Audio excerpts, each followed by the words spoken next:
আজকে আমি বানাতে চলেছি আম পান্নার শরবত। তাহলে চলুন ফটাফট রেসিপিটা দেখে নিন। প্রথমেই সবাইয়ের কাছ থেকে আমি ক্ষমা চেয়ে নিচ্ছি, আমার গলা খারাপ হওয়ার জন্য আমি এতদিন ভিডিও আপলোড করতে পারিনি। এখনো আমার গলার ভয়েস খারাপ রয়েছে, আপনারা শুনেই বুঝতে পারছেন। প্রথমেই আমি কিছু কাঁচা আম নিয়ে নেব। 4টি আম ছাড়িয়ে আমি এইভাবে পাতলা পাতলা করে কেটে নিয়েছি। কড়াইতে আমগুলো দিয়ে 1 গ্লাস জল দিয়ে ভালোভাবে সেদ্ধ করে নেব।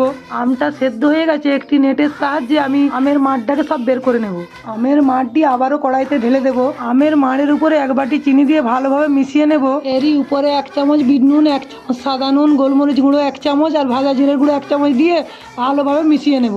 এরই উপরে 2 চামচ ভিনিগার, 3 ফোঁটা গ্রিন ফুড কালার দিয়ে ভালোভাবে মিশিয়ে নেব। আপনারা ফুড কালার দিতেও পারেন, না দিতেও পারেন।